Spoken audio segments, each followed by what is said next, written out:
disuruh carinya maksimum, maksima, tinggal di ini saja, minus dari fx ya. Minima of a function, how? Di gambar ini ada suatu problem yang sangat sederhana nih. Ada suatu fungsi fx. Suatu fungsi fx bentuknya demikian. Kemudian kita tinjau si fungsi ini di interval c sampai d ya. Jadi problem kita punya constraint boundaries. Yaitu si solusinya harus berada di antara C dan D. Kemudian di sini diperlihatkan nilai minimumnya bisa saja ada beberapa ya. Itu bisa disebut lokal minimum, itu global minimum ya. Nah, secara umum bagaimana kita menentukan minimum dari suatu fungsi? Prinsipnya sih harusnya mudah ya. Yaitu yang pertama, ini kalau fungsinya demikian, si minimumnya kan, ini contohnya ya, berlokasi di situ. Ini kan langsung terlihat bahwa di sini tuh gradiennya bernilai 0 ya. Jadi kalau kita punya fungsi fx, kita cari turunan fungsi tersebut atau gradien di semua titik ya, f aksen x. Kemudian kita sudah dapat f aksen x, kita cari seluruh akar yang terletak di konstan di sini antara c dan d. Maka seluruh akar itu mungkin saja lokasi minima ya, mungkin saja, tergantung bentuk fungsinya. Mungkin saja minima ya. Kemudian kita juga mengevaluasi nilai fungsi di boundary di sini dan di situ ya. Kemudian nanti tinggal dievaluasi ya di titik-titik tersebut, yaitu titik ini dan di dua constraint boundaries, manakah yang nilai fx-nya minimum. Maka kita sudah menemukan ya. Kalau untuk kasus simple bahkan kita bisa langsung menemukan global minimanya, bisa saja ketemu ya. Tapi tidak semua derivatif itu mudah ya. Macam tool bisa saja untuk real case gitu, kasus-kasus yang dunia nyata bisa saja susah nyari derivatif gitu ya. Jadi kita perlulah menggunakan suatu metode numerik komputasi untuk mendapatkan minima atau maksima ya, optimasi dari suatu fungsi. Contoh problemnya banyak dan luas tentunya, bahkan nggak terbatas hanya di fisika ya. Orang-orang ekonomi itu juga sering berhadapan dengan problem-problem optimasi ya di dunia ekonomi bisnis kan, bagaimana suatu proses itu bisa optimal misalkan ya. Untuk bidang kita sendiri fisika ya, yang sering dibahas di Kompis untuk program-program undergraduate itu, kalau Anda lihat di web universitas lain, ini ada ini ya fungsi potensial yang namanya Lennard-Jones intermolecular potential function. Kenapa pilih fungsi ini? Karena ini cukup simple ya. Ini kasus fisik nyata gitu, tapi bentuk fungsinya cukup simple. Jadi ini diturunkannya dari gaya van der Waals asalnya ya. Jadi ini ada dua molekul I dan J dengan jarak pisah RIJ. Kemudian kita punya persamaan potensialnya. Ini dia persamaan. URIJ sama dengan 4 epsilon sigma per RIJ pangkat 12 min sigma per RIJ pangkat 6 ya. Dimana U positif itu dia repulsif, U negatif itu dia efektif ya. Tolak menolak atau tarik menarik itu. Nah, ini fungsinya saya tulis lagi di bawah sini ya, fungsinya. Contoh ini sudah dituliskan sigmanya ya, untuk argon ini ya. Sudah dituliskan dan digambarkan bentuknya demikian ya. Nah, yang ingin kita tahu itu adalah kedalaman si sumur potensial ini. Anda sudah ambil fisika kuantum, dah sering dengar ya istilah sumur potensial well di ya. Kita ingin tahu kedalaman si sumur atau di mana lokasi si sumur potensial ini ya, minimumnya ya, ketika U sama dengan minus I ini ya. Nilai potensialnya adalah minus epsilon gitu ya. Itu pada jarak berapa, pada RID berapa gitu ya. Ini kan sama saja kita perlu menghitung minima dari fungsi URID ini. Jadi ini problem optimasi.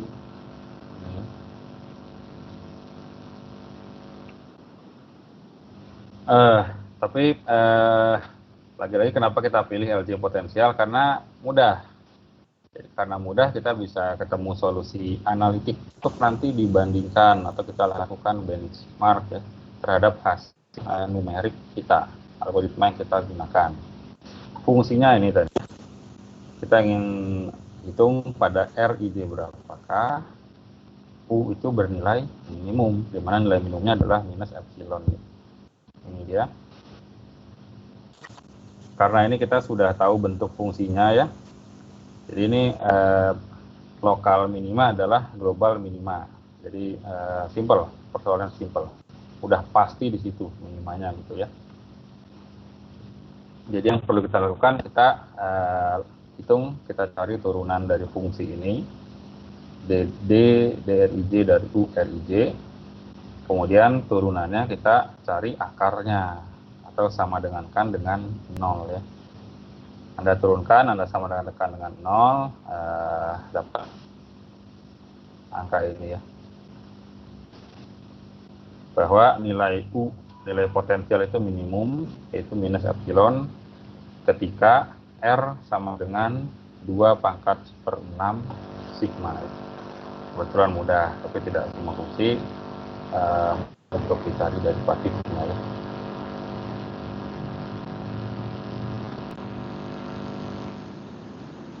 Nah, kita masuk ke metode-metode optimasinya. Ini bidang yang sangat luas ya, jadi ada banyak sekali metode-metode optimasi itu, dari yang istilahnya tradisional, konvensional ya, sampai yang aneh-aneh lah ada ya, itu metode optimasi ya.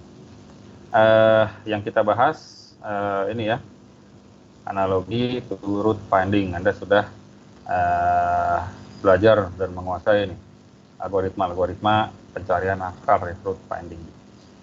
Nah, di sini kita bahas ada dua metode optimasi ya. Yang satu ada yang dengan bisection, dan ada juga yang mirip dengan metode Newton atau Newton-Raphson ya.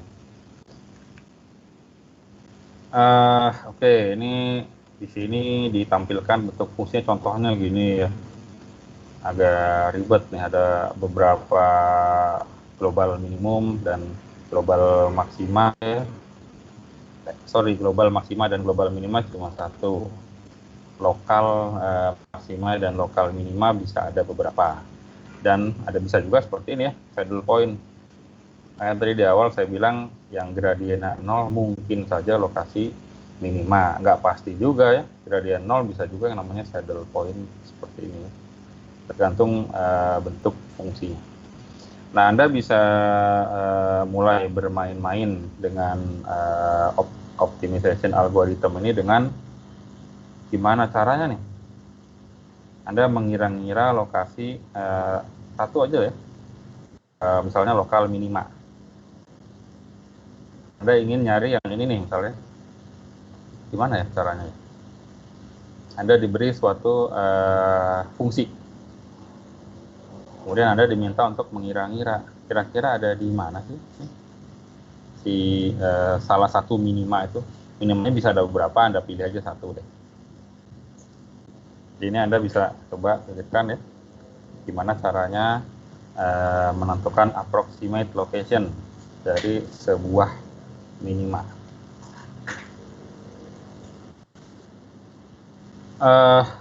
Sebelum masuk ke bisection light tadi, ini review saja ya. Ada yang Anda sudah pernah dengar mungkin yang namanya golden ratio. Golden ratio ini konsep matematis yang udah tua sejak zaman Yunani kuno, sejak zaman Euclid ini sudah dioprek-oprek gitu golden ratio ini. Orang nulis buku tentang golden ratio bahwa katanya alam itu desain alam itu mengikuti golden ratio katanya ya, ada Leonardo da Vinci segala macam. Apa sih golden ratio itu ya? Di sini penjelasan sangat simpel saja. Ini ada suatu garis yang panjang totalnya adalah A plus B. Kemudian dibagilah jadi dua section ya, A dan B. Jadi salah satu definisi simpel dari golden ratio ini adalah memenuhi ini ya, ini. Bahwa golden ratio itu adalah titik ini di mana A plus B per A plus B itu panjang total ya, A plus B per A sama dengan A per B. Itulah golden ratio kita. Yang nilainya adalah 1 plus akar 5 per 2 atau sekitar 1,648 dan seterusnya ya, komanya banyak. Ini golden ratio nih. Ada lagi turunan-turunan definisi dari golden ratio ini, banyak lagi ya. Salah satunya ada yang dikenal sebagai absolute conjugate golden ratio. Ada juga yang menamakan sebagai silver ratio. Ini kalau ini rasio emas, ini rasio perak gitu katanya. Dengan definisi absolut dari satu ini ya, golden ratio, yaitu 0,618. Ini ya review tentang golden ratio. Nah, yang kita bahas pertama itu adalah metode yang bisection like itu namanya adalah ini ada beberapa nama juga ya. Ada golden search, ada golden section, ada golden method saja gitu. Pokoknya keywordnya golden gitu, keywordnya. Beberapa orang menggunakan terminologi yang berbeda. Ini saya sebut saja golden search method ya. Jadi ini sambil ingat lagi algoritma bisection ya. Algoritma bisection dimulai dengan Anda ingin meloket si akarnya ya. Anda ingin mengurung si akar. Demikian juga dengan metode golden search ini. Anda ingin membuat bracket di sekitar si minima ya. Jadi di gambar ini minimanya sudah jelas ada di situ ya. Nah, Anda bisa cari dari sebelah kiri atau dari sebelah kanan ya, tapi Anda ingin menentukan approximate location dari si minima ini dengan cara membuat bracket ini. Jadi ini ya, Anda gunakan 3 poin untuk approximate location ya. ABC, di mana FB itu lebih kecil dari FA, dan juga FP lebih kecil dari FC. Jadi kita bisa dipastikan ini ya, pasti nilai minimanya ada di antara A dan C, pasti. Kalau penuh ya.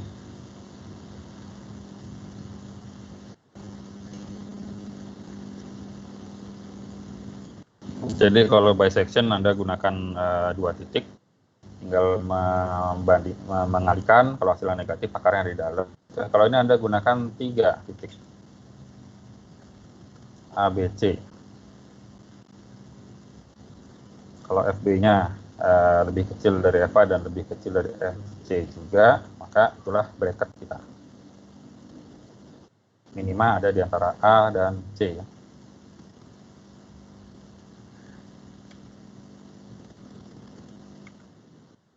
Nah, ini penjelasan singkat ya mengenai metode bisection like ini, si golden method gitu ya, menggunakan gambar ini.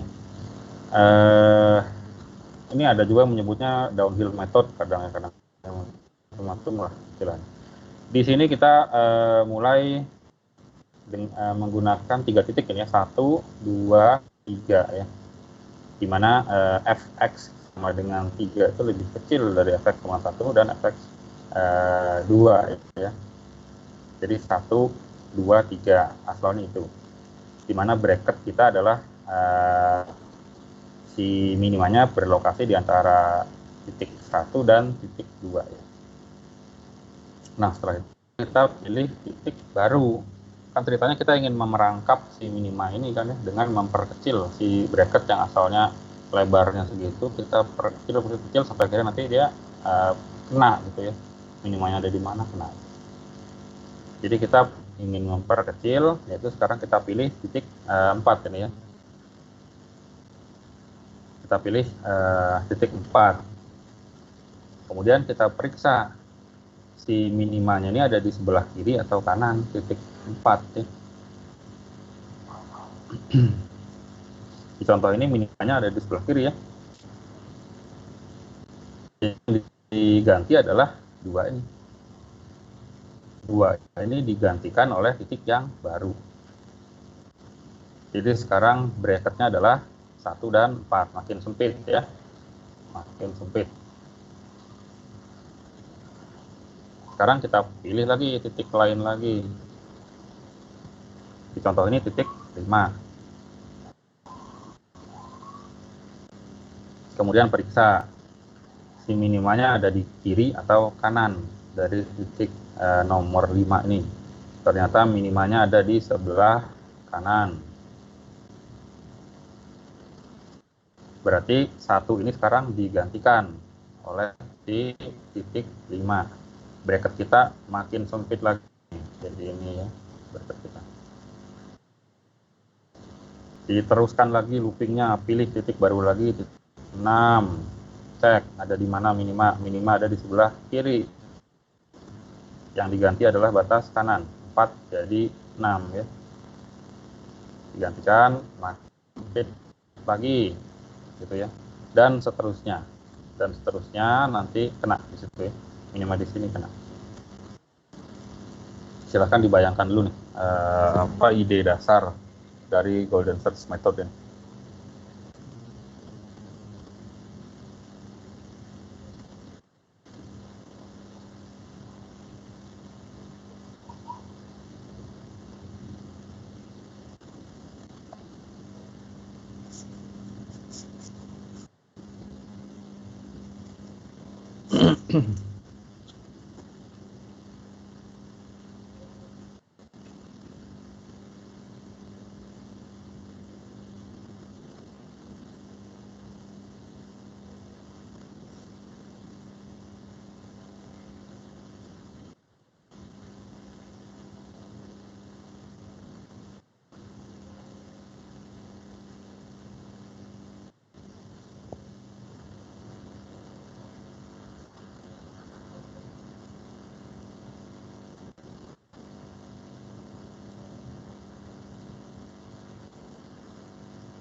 Anda yang sudah membayangkan bikin programnya mungkin agak bertanya tadi ya, gimana caranya menentukan si minimanya ada di kiri atau kanan ya, gimana caranya?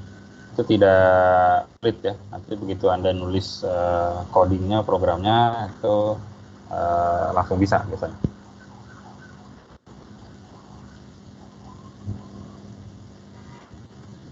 Ya mirip lah dengan bisection, bagaimana Anda menentukan si akarnya itu ada di kiri atau kanan. Ketika Anda membisect kan harus milih kan ya, batas bracket yang mana yang akan diupdate. Ini pun beda dikit lah. Kalau ini menentukan minimumnya ada di mana, kanan atau kiri.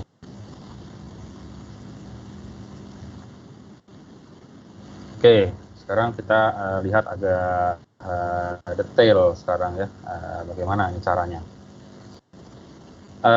Ini sekarang kita duplik si fungsinya antara A dan B ya. Jadi ini tadi masih agak nyambung lah dari sini ya. Kita ambil 2 titik bracketnya A dan B, cuma sekarang bentuk fungsinya nggak digambarkan A dan B ya. Si A ini bukan berarti nilainya X sama 0 ya. Ini kan ada semacam sumbu gitu ya, eksis, nanti disangkanya 0, enggak. Ini A-nya bisa berapapun ya. Misal A sama dengan 5 sampai B sama dengan 17 misalkan ya. Jadi not necessary cuma 0 ya. Tidak perlu 0. Inilah bracket pertama kita nih. Antara A sampai B yang adalah hasil.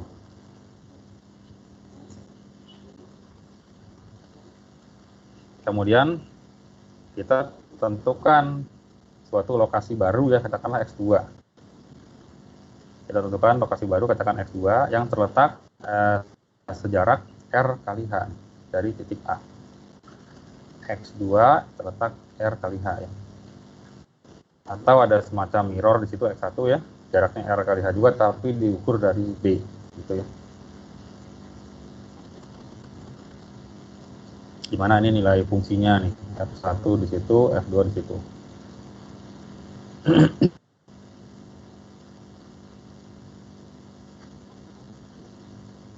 Terus setelah Anda pilih si titik tadi X2 tadi, Anda cek si minimanya ada di mana, kanan atau kiri.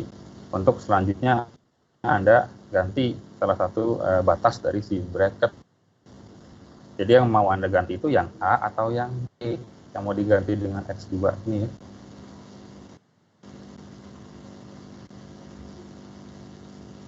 Untuk contoh ini titik nilai F1 itu lebih besar dari F2 ya, contoh ini. F1 lebih besar dari F2.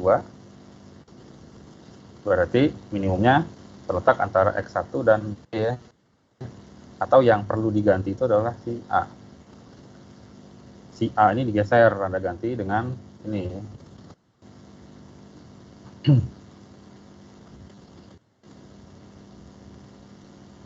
Di situ ada pertanyaan kan.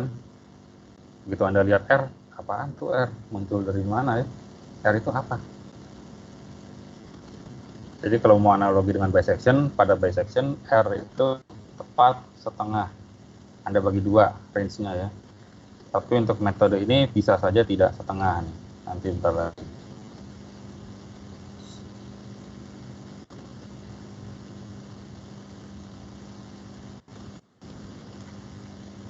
Dimana lebar ini antara 1 dan S2 itu kan 2RH min H ya. 2RH tuh ini RH nih. Geometrinya Anda perhatikan dulu nih baik-baik. Ini RH, 2RH tuh dikali 2 sampai situ ya. Kurang H. Itu kan sama dengan ini ya. Lebar ini. X2 min X1 ya.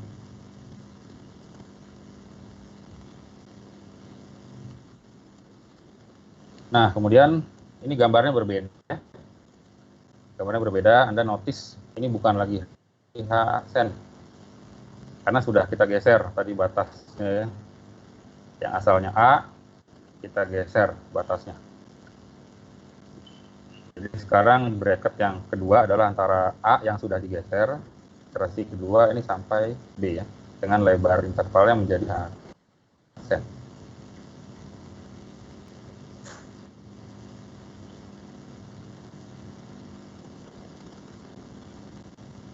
Sudah kelihatan polanya ya. Sekarang tinggal Anda cek lagi si minimanya kan ada di mana. Untuk nanti Anda ganti lagi batas yang mau yang A atau yang B, tergantung lokasi minimanya ada di mana. Gitu ya. Jadi ini kita perlihatkan hanya 2 iterasi pertama. Harusnya polanya sudah kelihatan ya, polanya. Anda mulai dari suatu bracket pertama AB dengan lebar H. Kemudian Anda tentukan titik baru. Titik baru untuk menggantikan salah satu batas, salah satu A atau B ya. Untuk tetap istilahnya menjepit si minima ya, tetap terjepit di antara bracket gitu istilahnya. Kemudian Anda ganti batasnya. Di sini yang diganti adalah yang A ya, diganti dengan X1. Anda ganti si lebar intervalnya jadi makin sempit. Asalnya H jadi H aksen, makin sempit ya, dan seterusnya nanti si H ini akan makin sempit, makin sempit, makin sempit, akhirnya dapat si minimanya ya. Silahkan dipahami dulu nih.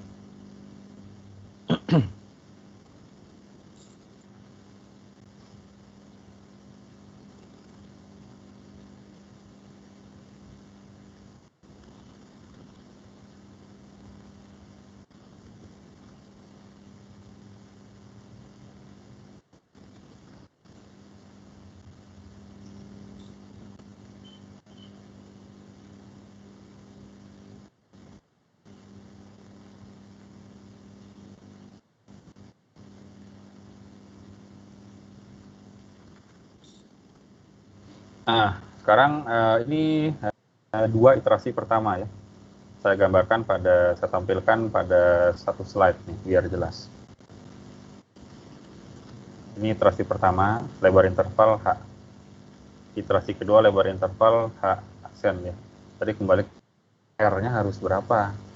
Dimana untuk bisection R-nya itu 0,5.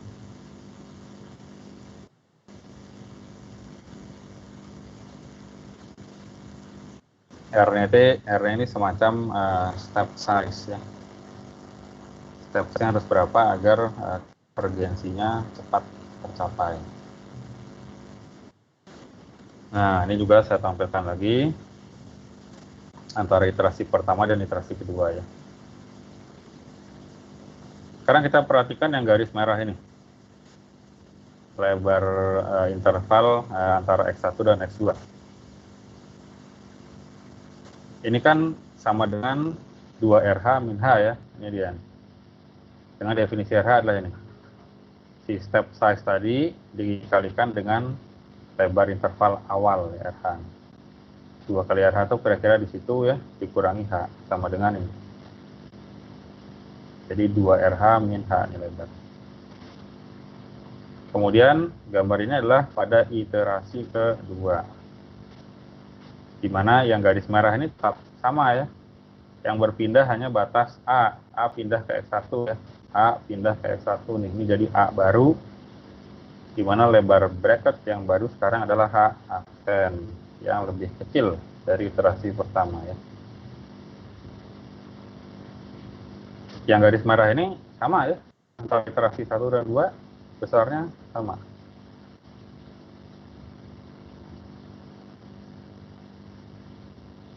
Di mana di gambar ini tuh adalah X1 minus A ya, X1 minus A itu sama dengan H aksen minus RH aksen kan ya.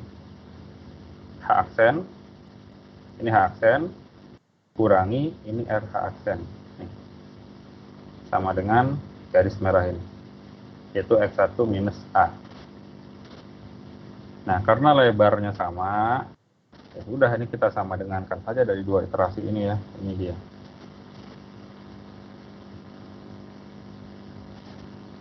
Dua RH min H sama dengan H aksen min RH aksen. Di mana H aksen itu adalah step size dikali